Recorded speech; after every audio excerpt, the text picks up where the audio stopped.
So welcome back to the Museum of the Independence Struggle of Macedonia. Here many of the meetings. Obviously in the Berlin Congress, Macedonia, Ottoman Turkey was not granted independence. Neither was Bulgaria, full status of independence, nor was this is of course the brutality of the suppression of the Ottoman authority. It's a very drastic museum here with very many paintings of the independence struggle. If in the Berlin Congress Ottoman Turkey would have been further reduced, much of the horrors of this lost. Yeah, it was a pity actually at the Berlin Congress maybe to reduce Ottoman Turkey completely and to give independence to Bulgaria and full independence, and also then to have a very different outcome. Yeah, that was the power struggle of the Austrians, the Germans and the British against a Russian-dominated a big empire, Bulgaria. And then obviously it was that we had all these terrible years from 1878. That was the Berlin Congress, very good for the Serbs, for the Romanians, for the Montenegrinians. They celebrated as the statehood day just yesterday because they got freedom then.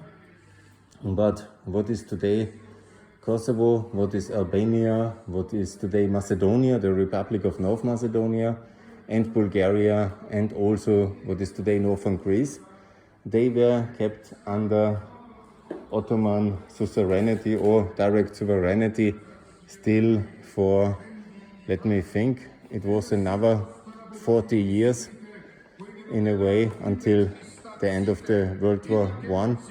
And these 40 years were constant struggles, constant revolutions.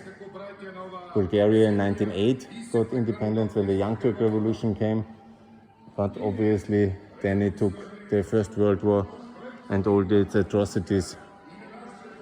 And so the history of the Southern Balkans then came in the two Balkan Wars. It was then escalating in the First and the Second Balkan War, and then in the First World War, which is a direct consequence of all these decisions. Good, another room here. We have here, of course it's well documented here actually. These are the two personalities fighting for this area. Nicholas II, the Tsar of Russia, and the Austrian Emperor. They were both having several famous meetings to divide here the area.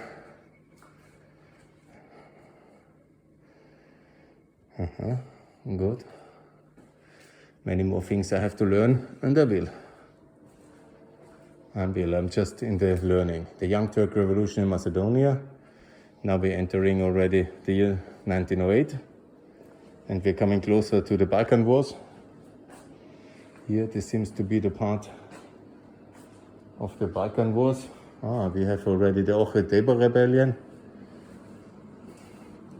Basically 14 years of constant political struggle. The Berlin Congress for the Southern Balkans was of course not the peace settlement most of the Southern Balkan Christians wanted, nor the Albanians. Nobody was really happy, but there was not more to be achieved. I think here it's quite well visible, the division of, that's the Treaty of Bucharest, now 1913, and that was the end of the Second Balkan War. How to organize everything here. You see Serbia, Ottoman Empire, Bulgaria, and Greece.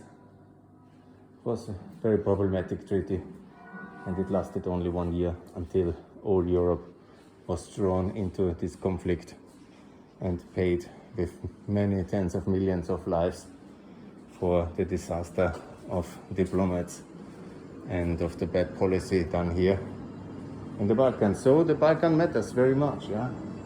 It always mattered. Obviously we come here now to the First World War. Here's the comrade, Lenin. And here we have a lot of other assassinations. Yeah, when I would know all these things, I could understand much better. The George Petrov assassination, I really do need to learn all this in order to understand this beautiful country better. That will be the task I set myself for this year, to make a lot of podcasts about Macedonia and to learn the whole Macedonian history in order to understand better why things are like this. Why are we stuck? We are now in the Second World War. Awesome. That's really good. You know? But even for me, who relatively well knows the history, it's not so easy to follow. Here now is the Second World War history. Very good. Not very terrible, obviously. Here, more to come. And here it is.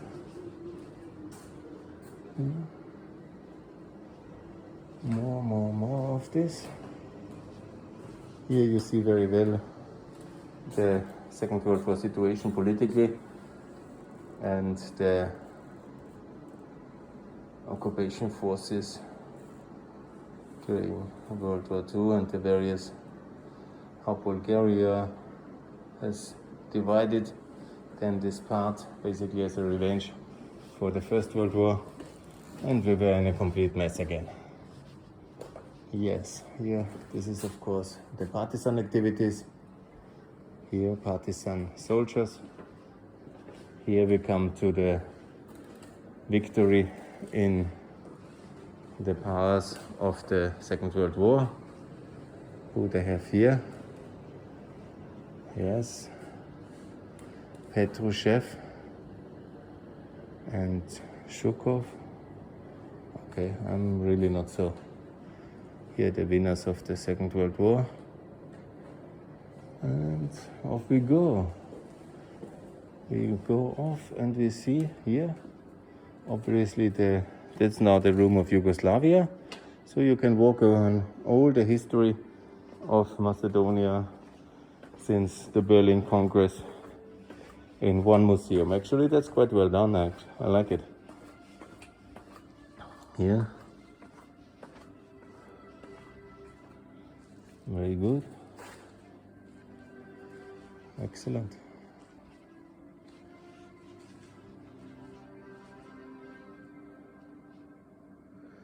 This is the national liberation struggle in Skopje, the brutality of the suppression.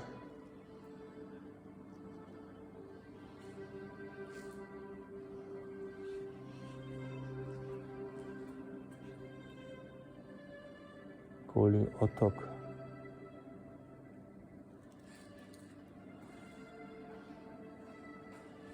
That's the concentration camp of Yugoslavia for political prisoners.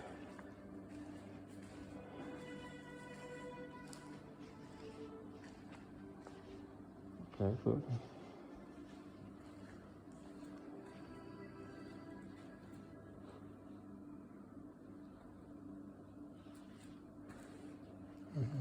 So many crimes, so many dead people, a history of disaster, 150 years, maybe 200 years of disaster. Now in NATO, security is provided and the future is stable and safe for Macedonia. First time in the history. And I think this museum documents that very well. First time in the history after so many years. Basically, camps and prisons in socialist Yugoslavia Okay, that's of course the UTPA photo. I know that one. And that's various concentration camps in Yugoslavia. Obviously suppressing all the political unwanted.